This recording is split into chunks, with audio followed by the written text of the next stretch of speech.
हरियाणा में चुनावी जोर आजमाइश और कांग्रेस के टिकटों पर तमाम निगाहें और कांग्रेस के दिग्गज नेता चौधरी बीरेंद्र सिंह इस वक्त हमारे साथ। चौधरी साहब, जिस तरीके से राजनीतिक जोर आजमाइश चल रही है, उम्मीदवारों के चयन पर नजरें हैं। कांग्रेस के लिए उम्मीदवारों का चयन करना कितना आप एक मुश्किल मान रहे हैं और कितना आसान मान रहे हैं?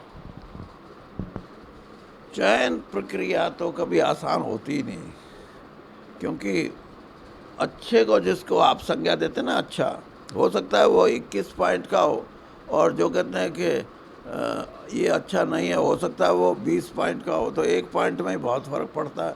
और फिर हमारी तो संख्या 2500 से ऊपर है, और बड़ी पार्टी है, पुरानी पार्टी है।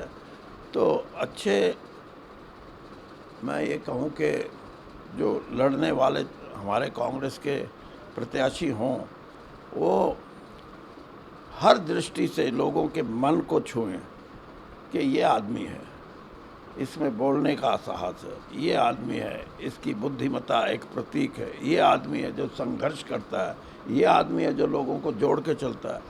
ये मापदंड बहुत कठिन परिश्रम के बाद निष्कर्ष पे आते हैं।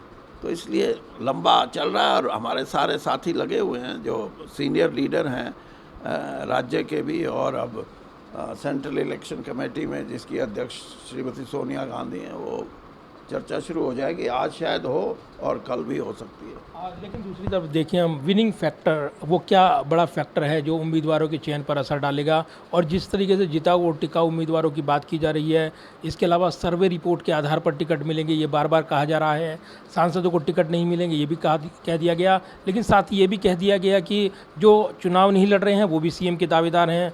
तो सीएम के दावेदार के विकल्प खोल दिए हैं पार्टी ने जब ये कहा। ये बहुत अच्छा है। अगर आप सत्ता में नहीं हो, सत्ता हासिल करने का प्रयास है, तो उसमें कभी कांग्रेस पार्टी चीफ मिनिस्टर का चेहरा बन के किसी को नहीं प्रस्तुत करती, बल्कि सभी को ये एक किस्म से आप ये मान के चलें कि अगर उसी राज्य में, हरियाणा में 10 लोग चीफ मिनिस्टर बनने के उत्सुक हैं, तो कम से कम 10 विधानसभाओं में वो अपने आप को कहेंगे, भाई मेरे साथ जुड़ो, कांग्रेस सत्ता में आएगी, मुझे भी नेतृत्व करने का मौका मिल सकता है। तो अच्छी बात है ये।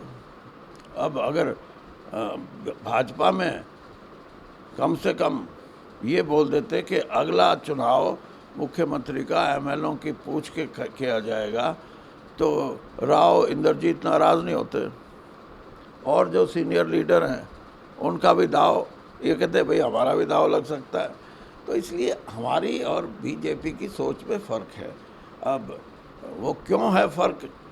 क्योंकि हम दकियानूसी पार्टी नहीं है, we are not a conservative party. हम आगे देख के चलते हैं, और लोग भी यही चाहते हैं कि कोई ज़रूरी नहीं है कि हम किसी न किसी बात पे टिके रहें, बल्कि बातों को आगे बढ़ाएं, प्रजातंत्र को मजबूत करें। मजबूती तब आएगी जब साधारण आदमी भी ये सोचेगा कि जो कांग्रेस है वो सही रास्ते पे और नई पीढ़ी को साथ लेकर चलने का इरादा रखती है। तो क्या पूर्व केंद्रीय मंत्री और वरिष्ठ नेता रहे कांग्रेस के आप रही हैं, दिग्गज नेता रही हैं, क्या आप भी अपने आप को दावेदार मानते हैं, सीएम की रेस में मानते हैं? आप मेरे से ये सवाल कितनी बार पूछेंगे, ये बताओ? आप और हम 20 साल 25 साल से, अब इस सवाल को बंद करो। अब इस सवाल के मायने नहीं है, अब इस सवाल के मायने नहीं है। नहीं, मायने का मतलब ये है कि मैं ये बहुत पहले बोल चुका था कि चुनावी राजनीति में, सक्रिय राजनीति में हूँ, इसमें कोई दो राय नहीं।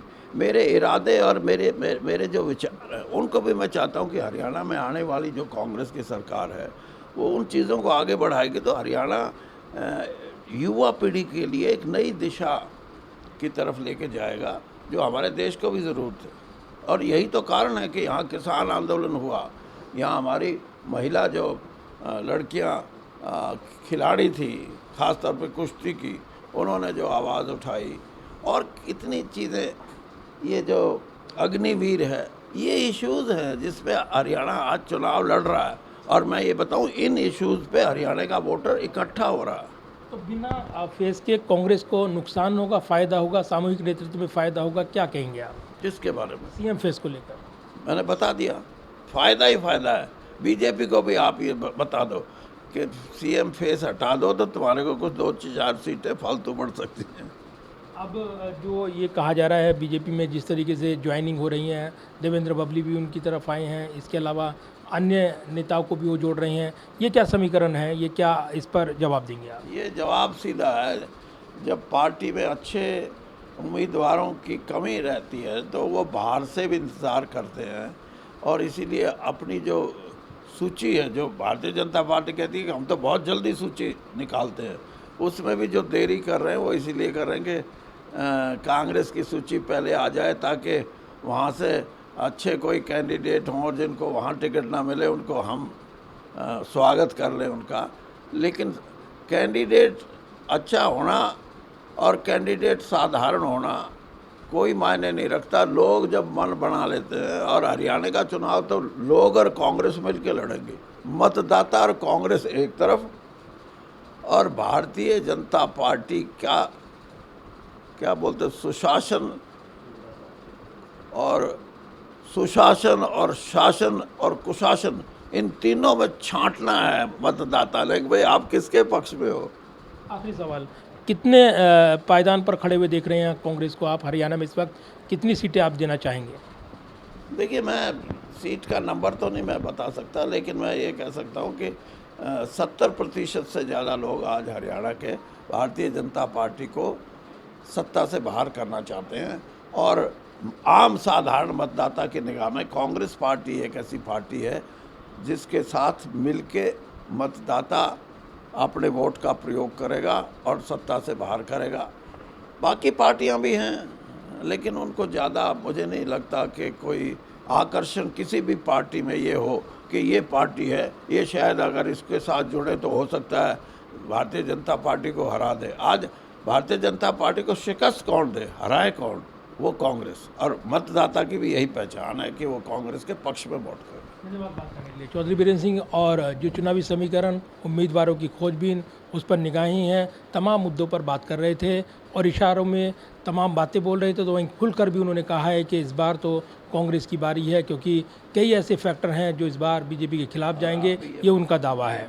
कैमरामैन विद्यावरी के साथ प्रदीप कुमार, टोटल न्यूज़, दिल्ली।